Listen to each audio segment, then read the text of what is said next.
Something a little different today. I've got my Victory Impulse here. Just got this guy in not too long ago. And did a couple modifications on it already. I put mirror extenders on there because when I was sitting on it, the mirrors pointed right at my shoulder so I couldn't see anything. So these actually kick the mirrors out 2 inches. Each mirror goes out 2 inches. And it rises at about 1 inch. So that worked out pretty good. I raised the handlebars 1.5 inches. So I'm sitting more upright. The bike itself is actually pretty comfortable. Range on it's about 90 to 100 miles, which makes people really jiggy, but they don't understand the whole idea behind electric vehicles like this. I can run this thing probably all summer absolutely free. I charge it at work here where I pay a flat rate for rent. My landlord pays for all the utilities, so it doesn't cost me a nickel to charge this thing. So I spend pretty much all day driving around on it, and I'm down to 50% battery. So you can go a long ways. And like I say, it's not going to cost me a nickel to run this thing. I am going to convert it to a trike. The plan is to double up the batteries, see if I can get about 160 to 180 miles to a charge. That'll make it really practical. Plus I'll have the extra storage room. I got saddlebags I'm going to put on it. So when I get all done with it, it's going to be a pretty useful vehicle. I've also got my electric bicycle here, which I doubled the batteries on it. Those are hooked. The way those are hooked up is when one battery goes dead, I just flip a switch and it hooks up the other battery. So I double the range on it is what it does. I can get about 50 to 60 miles on that bicycle. And I've got an electric golf car. So everything, I'm going completely electric. All our yard tools are electric. All my shop tools are electric. You know, it just makes a lot of sense.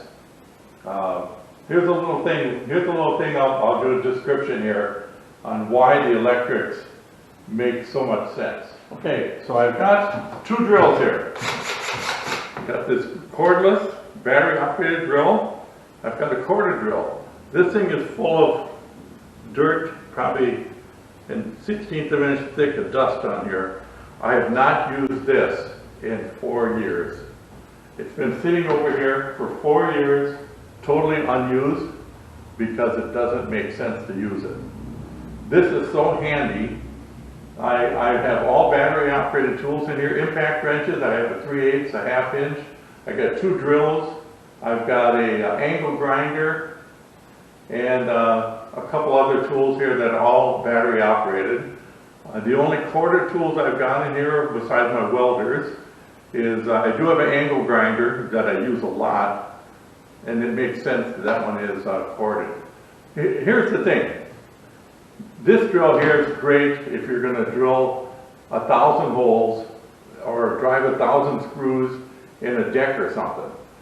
But if you're going to go out in the woods and build a deer stand, why would you take this? You'd have to bring a generator along. Why wouldn't you use this? The right tool for the right job. That's the whole thing. Electric vehicles are great for commuting. They're, you know, everybody looks at them and says, well, like motorcycles. They think every day that you go on a 3,000 mile trip. It doesn't work that way. Most people drive their motorcycle from their house to a bar, and they park there, or they go to a Dairy Queen, or they do something like that, and they put maybe 50 miles on them. That's the average.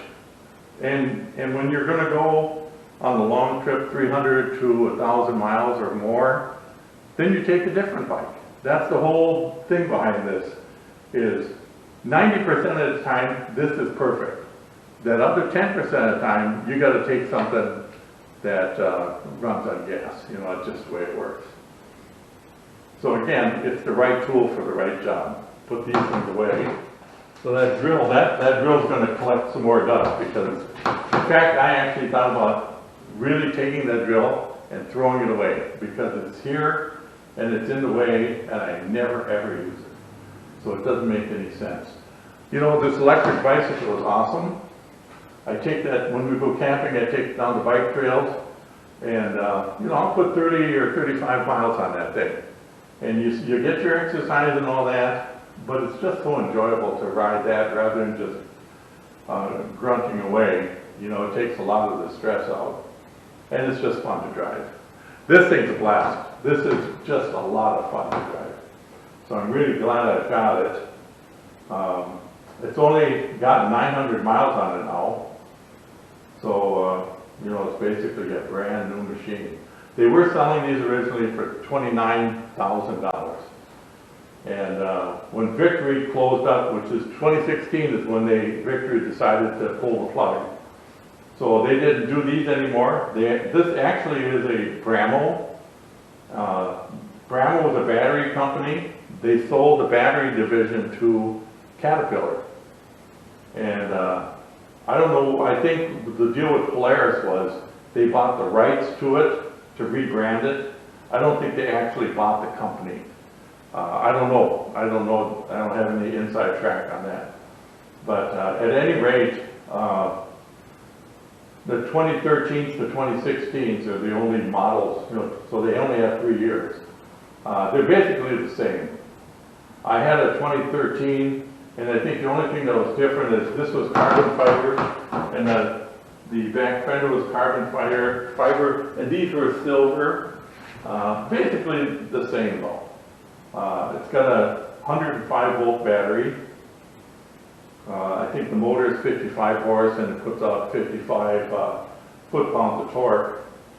You really can't do horsepower in electric motors as you can in gas engines because this thing pulls a lot harder than 55 horse. So I got the parts on order for it already. Kind of a rainy day project to work on this. The battery thing, I'm going to wait till battery prices stabilize.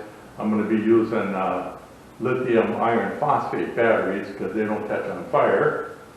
The energy density is a little bit less than the lithium ion, but they're much safer and more rugged battery. So price-wise, they're pretty pricey right now. So I'm going to wait till the prices drop a little before I get to that. I'm not in a big rush to get this thing converted.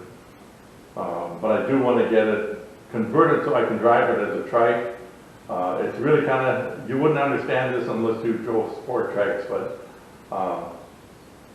as much fun as this is, zinging around the corners and stuff, it's not as versatile as a trike would be.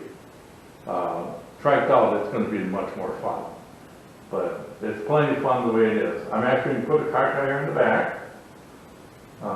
As soon as we get it triked out, and like I say, saddlebags and all that, and we'll get her all fixed up. So I'll be doing some videos on the conversion process and what it takes, and this one's going to be really easy. I think I can get it all converted in just a couple days, so should be a pretty good deal.